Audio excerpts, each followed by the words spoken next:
Tudo bom, galera? Estamos em mais uma aula de Direito Administrativo no site euqueropassar.com.br. Como vocês já sabem, meu nome é João Vitor Guimarães Fusar e eu estou aqui para explicar a vocês esse mundo incrível do direito administrativo. Nós estamos trabalhando com ato administrativo, uma das matérias que mais vem a cair em todos os concursos do nosso país.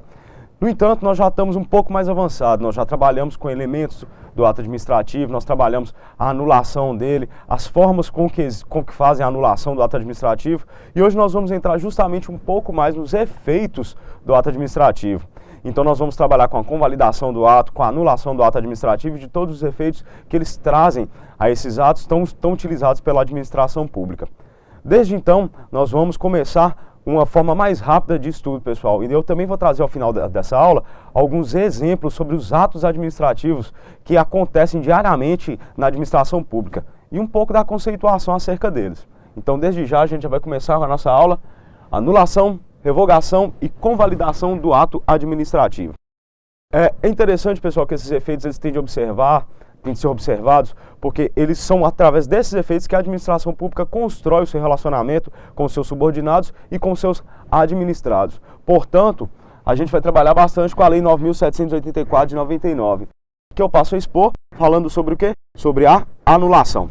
O artigo 53 da Lei 9.784 dispõe que a administração deve anular seus próprios atos quando eivados de vício de legalidade e pode revogá-los por motivo de conveniência ou oportunidade, respeitados os direitos adquiridos. Então a gente já pode ver uma diferença entre os dois primeiros institutos que nós vamos estar falando, sobre a anulação e sobre a revogação. Qual é a primeira diferença deles? Primeiro, a anulação, ela vem do quê? Vem de vícios de legalidade no ato administrativo. Correto? Enquanto que a revogação, ela pode acontecer por motivos de conveniência ou oportunidade. Então a gente vê que no primeiro momento, a anulação, ela tem como fulcro o princípio da legalidade. Então ela é pautada na lei, ela seria como se fosse um ato vinculado. Enquanto que o segundo, já que existe a análise de oportunidade do administrador público, ele seria mais próximo do ato discricionário.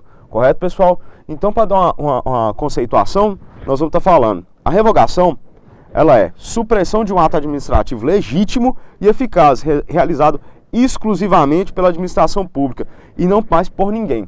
Por que exclusivamente pela administração pública?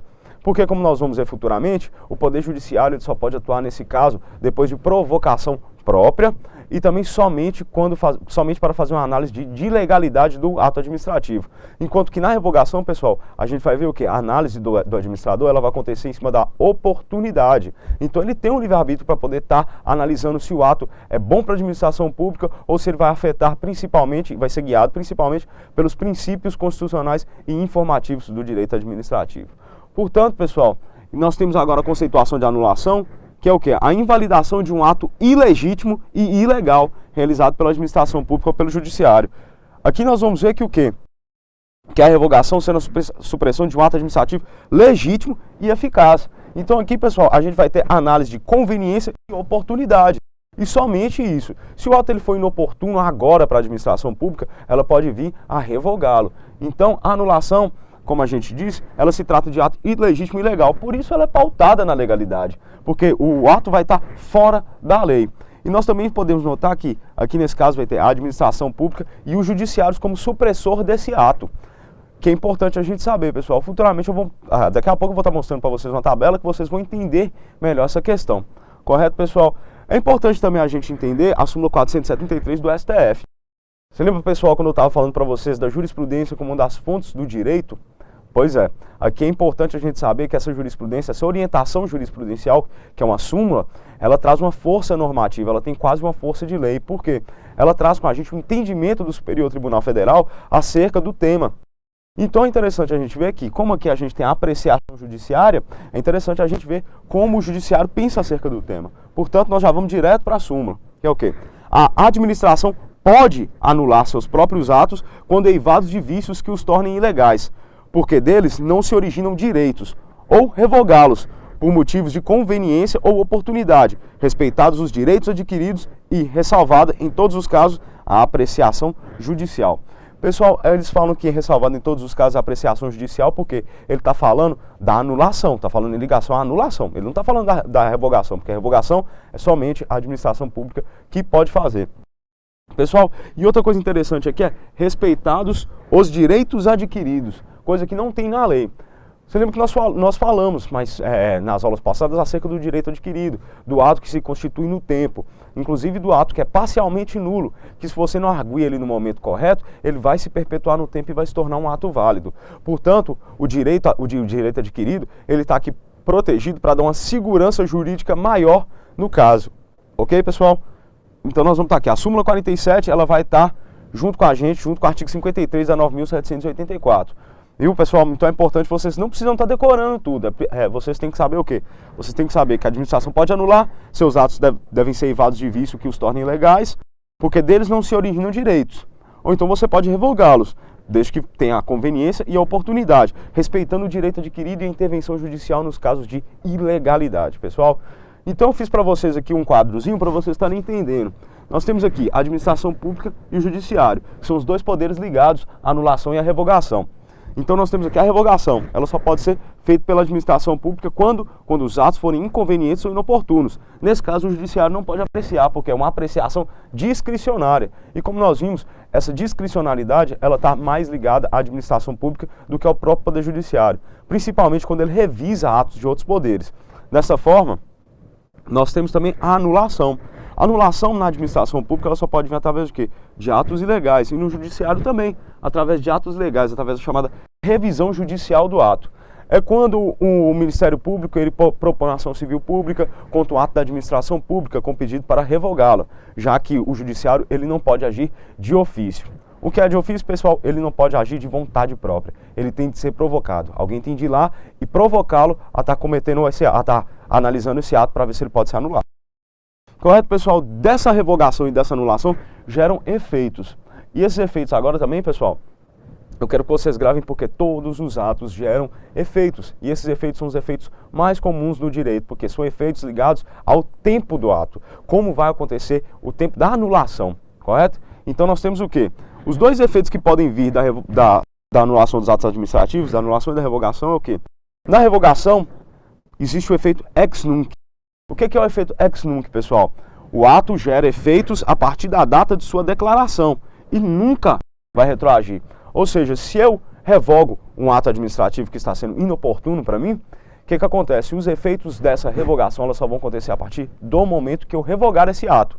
Por isso, ex nunc, nunca retroagem. Correto, pessoal? Como ele não retroage, ele vai fazer o efeito o quê? A partir do tempo da sua declaração. Tá? Isso no caso da revogação, pessoal, e somente no caso da revogação. No caso da anulação, o efeito é ex tunc. O que significa o efeito ex tunc? É a anulação retroage a data do início dos efeitos do ato. Pessoal, lembra, no primeiro, o efeito ex nunc ele vai acontecer quando? A partir do momento em que eu declarar a revogação do ato administrativo. Enquanto que na anulação, os seus efeitos, ela vai vir anulando todos os efeitos que vieram em decorrência do ato administrativo. Por isso que ela retroage a data de início dos efeitos do ato. Pessoal, ex nunc, nunca retroage. E ex tunc, retroage. Beleza? Posteriormente, nós vamos estar aqui observando algumas observações que eu coloquei para vocês.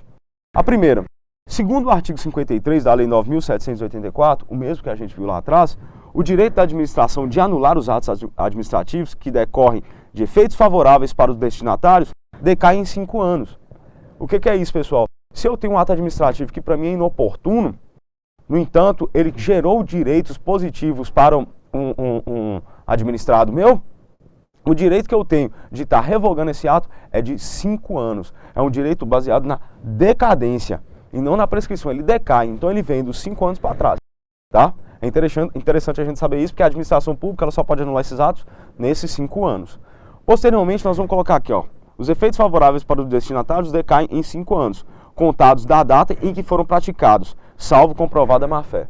O que é a má-fé, pessoal? O direito ele não pode premiar quem age de encontro aos seus princípios, ou então de quem faz o quê? É o chamado de má-fé processual, a má-fé dentro da administração pública. É a atuação não pautada na ética e na moral. o que acontece? Eu, sabendo que o meu direito decai, que o direito da administração pública decai em 5 anos, quando eu crio um direito positivo para alguém, eu vou lá e peço um ato, que eu vou estar, por exemplo, distribuindo partes, cotas de um bem da administração pública, correto? No entanto, esse bem vai gerar direitos favoráveis a um terceiro, correto? Mas esse terceiro é meu amigo. Então o que eu vou fazer? Eu vou esperar os 5 anos para poder convalidar o ato no tempo, correto? No entanto, existe essa ressalva. Comprovada má-fé. Então, se for comprovado por uma investigação que eu agi de má-fé, que eu fiz o quê? Eu distribuí essas cotas do bem público para os meus amigos e vou esperar 5 anos para que decaia o direito da administração pública de cobrar? Não dá. Por quê? Ressalvada a comprovada má-fé.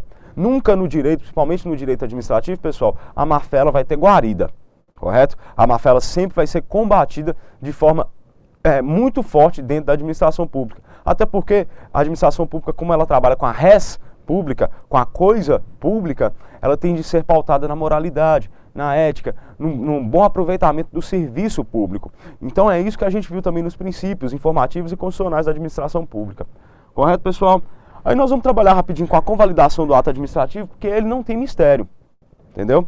A convalidação é o quê? A convalidação é o refazimento de modo válido e com efeitos retroativos do que foram produzido de modo inválido.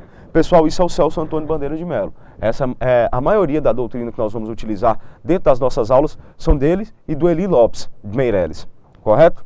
Então a convalidação é o refazimento de modo válido e com efeitos retroativos do que fora produzido de modo inválido. A convalidação, pessoal, você pegar um ato inválido e está reformulando ele para poder se adequar com o objetivo deste ato. E interessante, pessoal, é que ele gera efeitos retroativos. Então, se eu pego esse ato administrativo que está sendo considerado inoportuno, eu posso estar convalidando ele e todos os efeitos dessa convalidação, por exemplo, se eu acrescentar uma cláusula acessória, se eu acrescentar uma coisa a mais, vai acontecer o quê?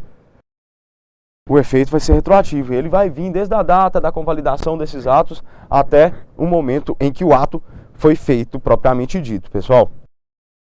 Posteriormente, é interessante vocês estarem observando que os vícios sanáveis, mas a falta de lesão e ou prejuízo a terceiros e à administração pública é igual à convalidação. Então você está vendo que são 2 requisitos, porque aqui o vício ele deve ser sanado, ou seja, ele tem de ser um vício parcial. Ele não pode ser, por exemplo, um impedimento que nós vimos nos atos administrativos. Por que o impedimento? Porque o impedimento ele é ato nulo de pleno direito, ele é um ato ilegal. Se o servidor público investido no cargo ele não puder atuar e atuá-lo, ele deve ser impedido. Então o que vai acontecer? O vício não vai ser sanável. Dessa forma, ele não caberia na convalidação do ato administrativo. Correto, pessoal? Então nós vamos ter vícios sanáveis, mas falta de lesão e ou prejuízo a terceiros e à administração pública, a gente pode fazer a convalidação do ato administrativo. Pessoal, essa é uma materinha rápida, mas vamos fazer uma revisão, porque ela é muito importante, que a gente tem que saber os efeitos e como os atos acontecem, tá? Então vamos fazer uma revisãozinha rápida para vocês estarem entendendo aqui. Anulação, revogação e convalidação do ato administrativo. A Lei 9.784, que nós estamos trabalhando acerca disso, artigo 53, dispõe que a administração pode anular seus próprios atos desde que sejam ilegais, e ela pode revogar os atos desde que o quê? Existam a conveniência ou oportunidade, desde que não vá de encontro aos direitos adquiridos, correto? Então, a revogação ela é o quê? Ela é a supressão de um ato administrativo legítimo e eficaz, realizado exclusivamente pela administração por não mais lhe convir a existência. O que seria não mais lhe convir a existência? Conveniência ou oportunidade. Então a revogação está ligada à conveniência e à oportunidade, correto? Nós também temos a anulação. A anulação ela é a invalidação de um ato ilegítimo e ilegal, realizado pela administração pública ou pelo judiciário. Nesse caso, o ato está evado de vício, pessoal. Então não tem como saná-lo. Esse ato é um ato que torna nulo de pleno direito todos os atos por ele feitos e após deles, que decorrem dele. Nós temos então a revogação por atos inconvenientes, só pode ser feito pela administração pública. Não pode ser feito pelo judiciário, porque é o arbítrio que está acontecendo aqui. Nós também temos a anulação. Os atos ilegais podem ser revistos pela administração pública e pelo judiciário através de provocação e revisão judicial, correto? Os efeitos os efeitos da revogação, efeito ex nunc, nunca retroage, pessoal. Efeito da anulação, ex tunc, ele retroage, são 2 opostos. Depois disso nós temos o quê? os efeitos favoráveis, se desse ato decorrer efeitos favoráveis, ele decai em 5 anos. Comprovado? A má-fé. Correto, pessoal? Convalidação do ato administrativo. Convalidar e refazer de modo válido, com efeitos retroativos, todos aqueles atos que podem ser sanáveis. Desta forma, vícios sanáveis, mais falta de lesão e ou prejuízo a terceiro e ou prejuízo à administração pública, é igual a convalidação. Esses são os requisitos, pessoal, da anulação, da reconvalidação e dos demais precedentes do ato administrativo. Desta forma, eu acompanho vocês na próxima aula. Até mais, pessoal. Esse é o site euqueropassar.com.br.